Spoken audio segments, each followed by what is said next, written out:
नौकरी छूटने के बाद जब मैं घर वापस आया तो कई तानों का सामना करना पड़ा। दोबारा से परिवार के माहौल में ढलने में मुश्किल भी हुई, पर सबसे ज्यादा तकलीफ तब हुई जब घर वालों ने मेरे पलंग को ही बेच दिया था।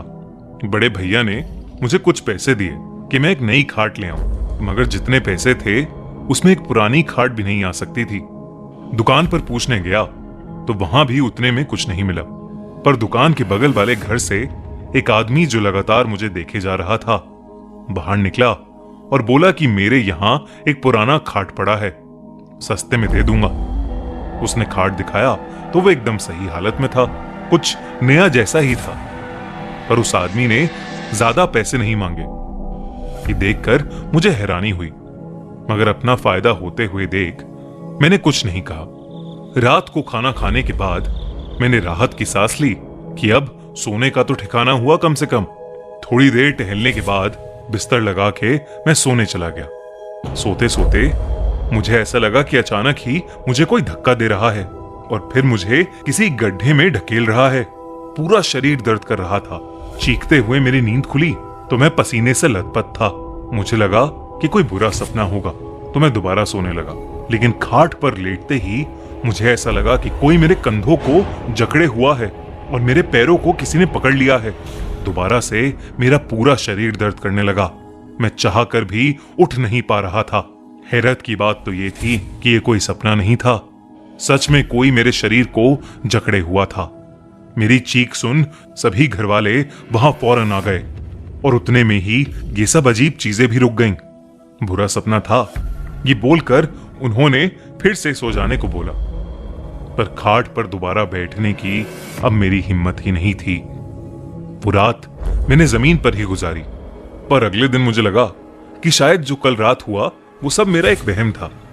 खुद को समझाते हुए मैं अगली रात फिर उसी खाट पर सोया। कुछ देर तो मुझे नींद ही नहीं आई।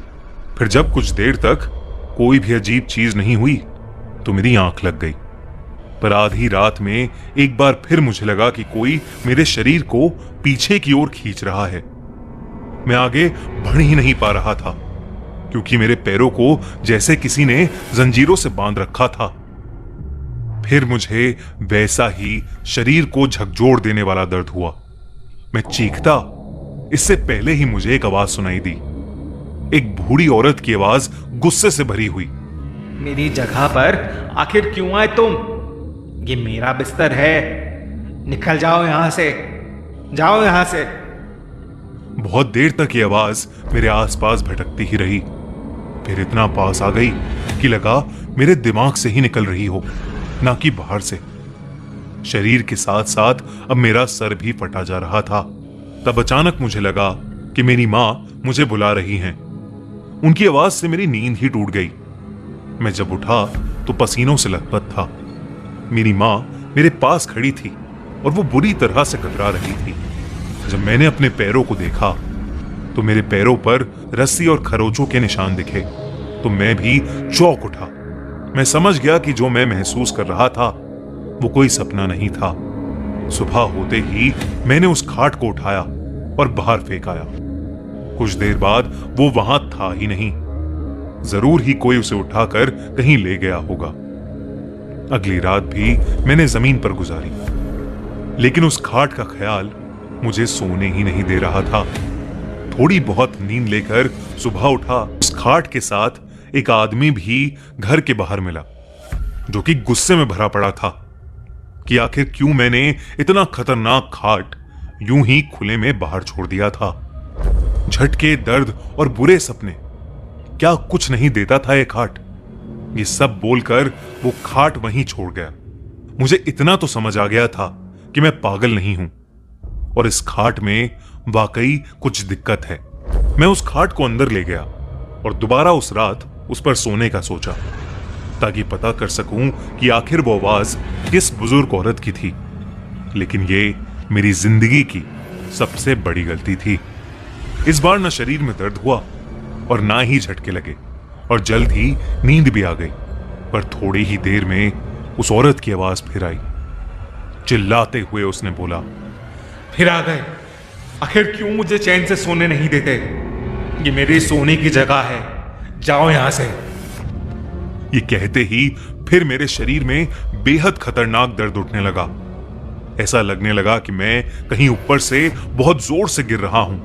थोड़ी देर बाद ये सब रुक गया, पर ऐसा लगने लगा जैसे खाट हवा में झूल रहा हो, अपने कंधों पर कोई उसे उठाए कहीं ले जा रहा हो।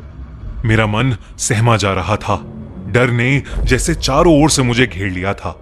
मैं नींद में था, फिर भी सब महसूस कर पा रहा था। अचानक मेरी सांसें घुटने लगीं। मैंने सर दोबारा नीचे करके देखा तो खाट के चारों ओर आग लगी थी। मैंने चिल्लाने की कोशिश की, मगर गले से आवाज ही नहीं निकल रही थी। लेकिन उसके कुछ ही पल बाद मेरे हाथ और पैर अचानक आजाद हो गए। मैं तुरंत उठकर बैठा, लेकिन मैंने जो देखा उससे मेरे रोंगटे खड़े हो गए। एक डरावनी सी बूढ़ी औरत मेरे ठीक सामने बैठी थी।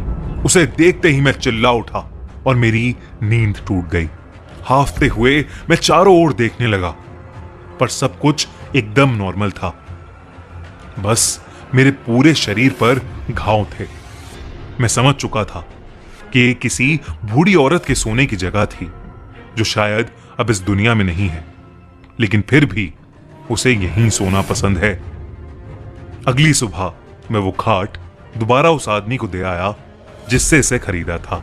उसे इन सब चीजों के बारे में बताया तो ये मालूम हुआ कि उसकी मां ने कुछ ही दिन पहले इस खाट पर दम तोड़ा था।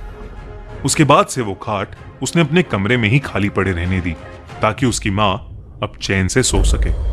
खैर, जो भी हो, मैं उस पुरानी खाट के भयानक एक्सपीरियंस को कभी नहीं भूल पाऊंगा। दोस्तों, हमारे चैनल खूनी संडे 555 को सब्सक्राइब करना ना भूलिएगा।